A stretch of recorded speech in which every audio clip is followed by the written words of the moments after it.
activity. It just sets an upper limit on the size of groups in the end. So the most social species really only have average group sizes around 50 to 60 in primates.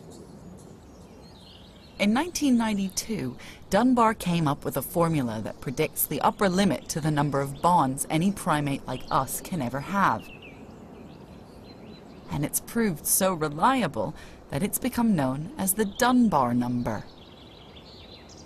We sort of plugged human brain sizes into the same equation, and it gives this number of 150. And sure enough, that turns up all over the place in human communities. It turns up in the military, it turns up in average village sizes in the Doomsday Book, 1087 AD, it turns up in hunter-gatherer communities. So what does the Dunbar number mean for the Facebook generation, Homo interneticus? Has Facebook actually changed the upper limits of friendship previously set by nature? When Facebook's in-house sociologists analyzed all active networks, they found that, sure enough, nature is playing out online.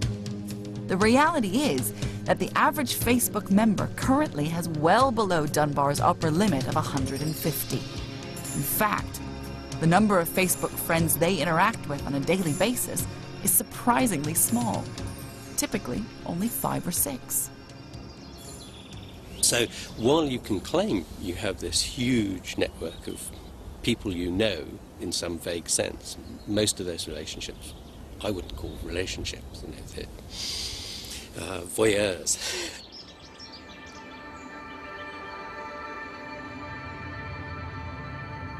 So through the Dunbar number, we've found that Facebook's drive for network effect isn't changing our relationships. For me, there's something deeper going on, beyond the superficial issue of numbers. The point about Facebook is that it does something else to our relationships. It puts them in a constant loop of digital information. To understand what that means, we need to go back to the very origins of the phrase "in the loop" and some important science developed in the Second World War. The enemy again and again broke through the coastal defenses.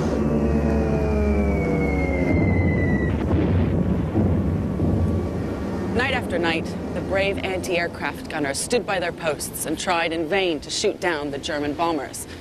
British military scientists realized quickly that they were facing a grave problem.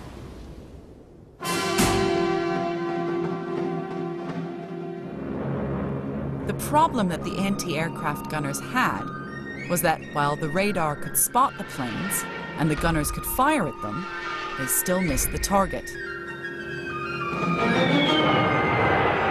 It would be an American mathematician, Norbert Wiener, who would provide the answer. When Wiener heard what was facing the British gunners, he decided to come up with a solution that tackled the problem in a completely different way. Wiener asked a simple question. When we walk, why don't we fall over? Wiener argued that what keeps us upright is a constant loop of information to and from the brain, a loop of action and reaction that allows us to predict future action. So Wiener saw the gunner, his gun, the plane, and the pilot not as separate entities, but all embedded in the same loop of continuous feedback. Only through thinking in this way, linking human and machine together as one, could the gunners successfully hit their targets.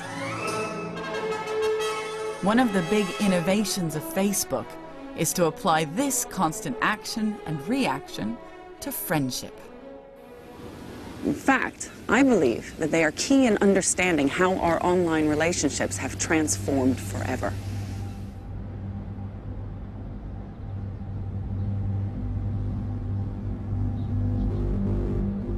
What Facebook pioneered before anyone else was status updates, fed between friends in real time.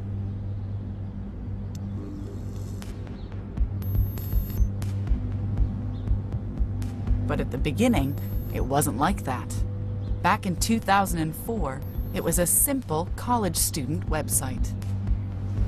Legend has it that one night after a bad date, Mark came back and hacked into the student databases to create a website for rating all of the women on campus. 2 hours later, 80% of the student population had voted, crashing the entire student computer servers.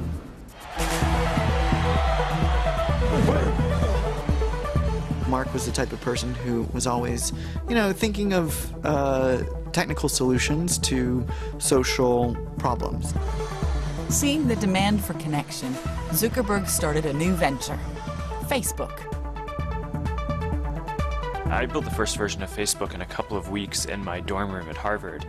And I built it just because I wanted the people around me, the students at Harvard, to be able to share information with each other and stay connected a little bit better. I emailed a few of my friends, and they emailed a few of their friends, and within a few days, I think thousands of people were on it at Harvard. All of us, particularly students caught in the social whirl of college life, crave news and gossip about our friends. But Zuckerberg realized that while the web made information available, people didn't always know it was there. The problem was, browsing Facebook was like poking your head into somebody's room every time you wanted to find out what they were doing. You had to go to your friends' pages every day, or you missed something crucial that they posted. And if you missed something crucial, then you didn't respond. And if you didn't respond, then your friend thought nobody was watching. And what's the point in bragging if nobody cares? Let's get fired up! What changed everything is what Zuckerberg did next.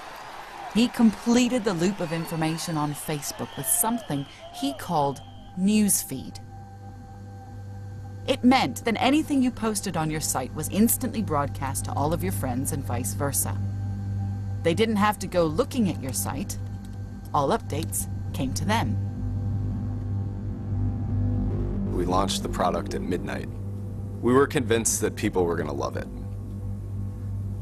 And we thought, this is the kind of thing that could change the web.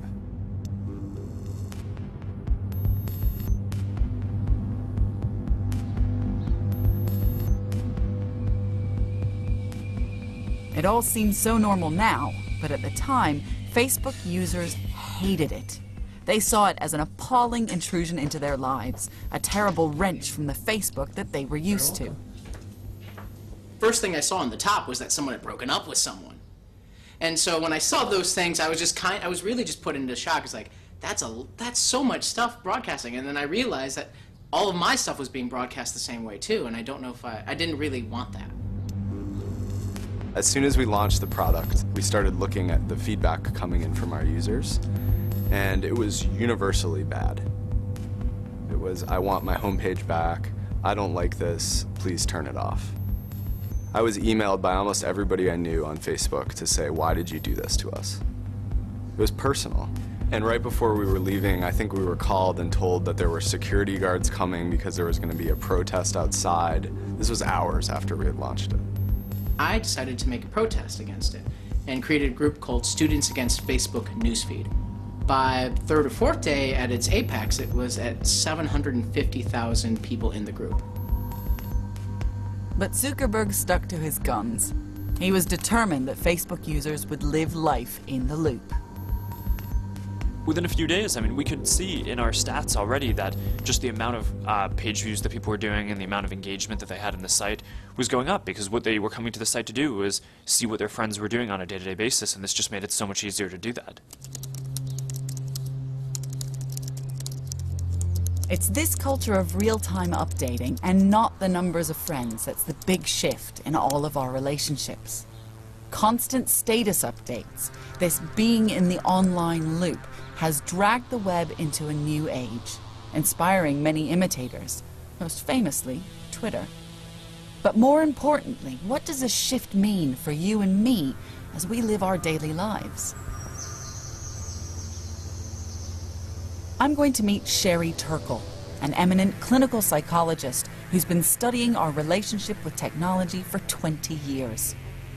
She's actively researching how the web's feedback loops challenge our sense of who we are.